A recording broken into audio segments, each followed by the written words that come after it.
Pose with the fans. Pose with the pose with the pose with the fans. Pose with the pose with the pose with the fans. Pose with the fans.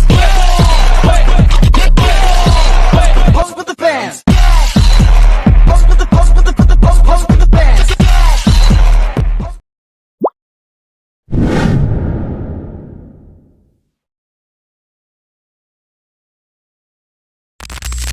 Saya akan membahas antara negara Indonesia yang menganut sistem pemerintahan presidensial dengan Malaysia yang menganut sistem pemerintahan monarki konstitusional. Yang pertama, Indonesia, sistem kepresidensial. Yang pertama, kepala negara dan kepala pemerintahannya. Di Indonesia, presiden merangkap sebagai kepala negara dan kepala pemerintahan. Ia dipilih secara langsung oleh rakyat melalui pemilu dan memiliki wewenang yang cukup luas, termasuk membentuk kabinet, mengeluarkan peraturan pemerintah, dan mengajukan rancangan undang-undang.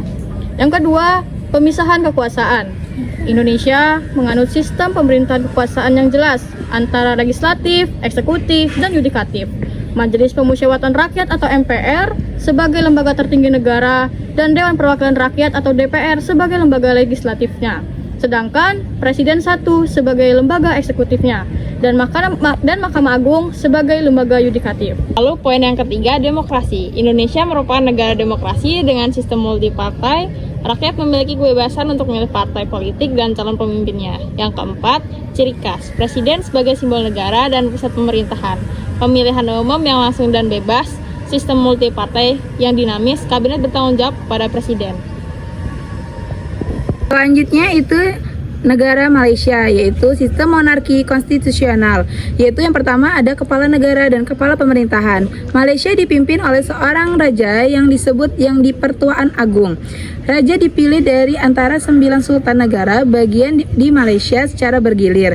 Meskipun demikian, kekuasaan raja dibatasi oleh konstitusi dan pemerintah sehari-hari dijalankan oleh Perdana Menteri yang dipilih melalui parlemen.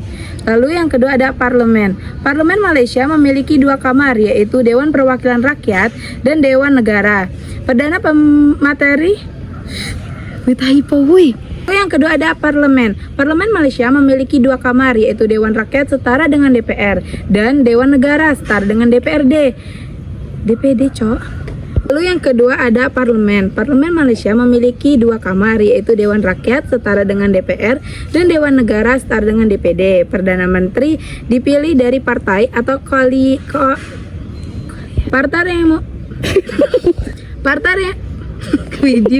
partai yang memenangkan mayoritas kursi di Dewan Rakyat. Yang ketiga ada demokrasi parlementer.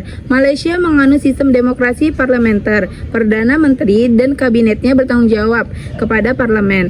Jika kehilangan dukungan mayoritas di parlemen, Perdana Menteri dapat dipaksa untuk mengundurkan diri. Ciri khas ada 4 poin. Yang pertama, raja sebagai simbol negara dan memiliki beberapa wewenang konstitusional.